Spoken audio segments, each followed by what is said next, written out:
Welcome back to Lakshmi biology NEET classes. So ఎవరైనా కానీ intermediate చదివే పిల్లలు అంటే జేఈ మెయిన్స్ ప్రిపేర్ అయ్యే వాళ్ళు కానీ లేదా నీట్ ఎగ్జామ్ ప్రిపేర్ అయ్యే వాళ్ళు కానీ ఇంట్రెస్ట్ ఉంటే, ఎందులో ఇంట్రెస్ట్ అంటే research side. So research side ఎవరైనా వెళ్ళాలన్న ఇంట్రెస్ట్ కానీ ఉంటే వాళ్ళకి ఇక్కడ ఎగ్జామ్ నోటిఫికేషన్ అయితే రిలీజ్ అయింది. ఆ ఎగ్జామ్కి సంబంధించిన ఫుల్ డేటా అనేది మీకు ఇప్పుడు ఈ వీడియోలో అయితే చెప్పబోతున్నాను. సో ఆ ఎగ్జామ్ ఏంటి అంటే ఫస్ట్ వన్ ఐసర్.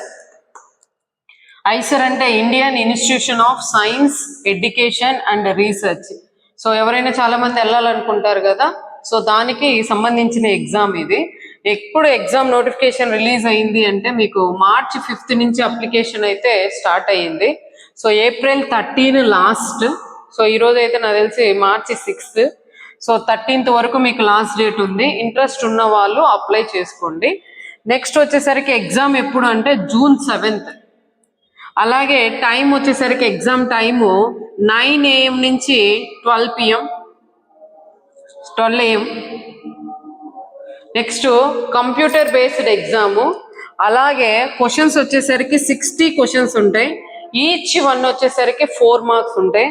అలాగే నెగిటివ్ మార్క్స్ కూడా ఉంటాయి. జేఈ మెయిన్స్ నీట్ ఎగ్జామ్ ఎలాగైతే నెగిటివ్ మార్క్స్ ఉన్నాయో అలాగే ఈ ఎగ్జామ్ కూడా నెగిటివ్ మార్క్స్ అయితే ఉంటాయి. సిలబస్ వచ్చేసరికి ఏంటి అంటే ఎంపీసీ వాళ్ళకైతే మ్యాథ్స్ అలాగే ఫిజిక్స్ కెమిస్ట్రీ ఉంటుంది. ఇఫ్ ఇన్ కేస్ మీకు ఇంట్రెస్ట్ ఉండి బయాలజీ బిట్స్ కానీ వస్తే అవి కూడా మీరు అటెంప్ట్ చేయొచ్చు. నెక్స్ట్ అలాగే బైపీసీ వాళ్ళకు కూడా ఇంట్రెస్ట్ ఉండి మ్యాథ్స్ మీద అంత బిట్స్ వచ్చు అని అనుకున్న వాళ్ళు సో మ్యాథ్స్ బిట్స్ కూడా టచ్ చేయొచ్చు. అంటే maths, physics, chemistry, biology. So 5 subjects ఉంటాయి. ఆ 5 సబ్జెక్ట్స్ మీరు టచ్ చేయొచ్చు. మ్యాథ్స్ ఏ, మ్యాథ్స్ బి 2 కంబైన్డ్ ఉంటాయి. అలాగే బయాలజీ అంటే బాటనీ, జువాలజీ కంబైన్డ్ ఉంటుంది. Physics, chemistry.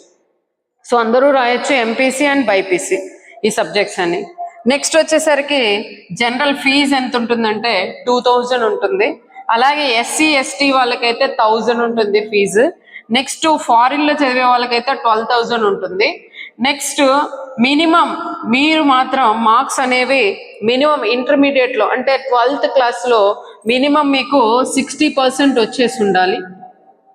అలాగే రిజర్వ్డ్ క్యాండిడేట్లు అంటే ఎస్సీ ఎస్టీ రిజర్వేషన్ ఉన్న వాళ్ళకైతే 55% మార్క్స్ అనేది అయితే ఐపీ బోర్డులో మీకు వచ్చేసి ఉండాలి. నెక్స్ట్ ర్యాంక్ వైజ్గా కానీ చూసుకుంటే మీకు 200 అండ్ ఎబో కానీ వస్తే 1 to 80 ర్యాంక్ అనేది వస్తుంది. నెక్స్ట్ 160 to 200 కానీ వస్తే మీకు 81 to 200 ర్యాంక్ అనేది వస్తుంది. అలాగే 110 నుంచి 140 కానీ వస్తే 201 నుండి 800 ర్యాంక్ అనేది వస్తుంది. నెక్స్ట్ 95 నుండి 110 కానీ మార్క్స్ వస్తే 800 నుండి 1500 ర్యాంక్ అయితే వస్తుంది. సో మినిమం ఇందులో మీరు క్వాలిఫై అవ్వాల్సిన marks 120. So total marks 240. So 240లో మినిమం మీరు క్వాలిఫై అవ్వాల్సింది 120. సో 120 క్వాలిఫై అయితే మీకు అవైలబుల్లో ఉన్న ఏరియాలో మీరైతే జాయిన్ అవ్వచ్చు. మనకు ఆంధ్రాలో అయితే తిరుపతి. సో తిరుపతిలో అయితే వేకెన్సీస్ ఉన్నాయి. అలాగే తమిళనాడు ఉంది, నార్త్ సైడ్ ఉన్నాయి. సో అవైతే నేను ఈ లిస్ట్లో అయితే చెప్పట్లేదు. సో ఇవి మీకు ఎవరైనా ఇంట్రెస్ట్ ఉన్న వాళ్ళు ఉంటే సో రాసుకోవచ్చు. సేమ్ ఎవరైతే ఎంసెట్ ప్రిపేర్ అవుతూ అలాగే నీట్ ప్రిపేర్ అవుతూ జేఈ మెయిన్స్ ప్రిపేర్ అయ్యే వాళ్ళకి ఇది కూడా వాళ్ళకి ఈజీగానే ఉంటుంది.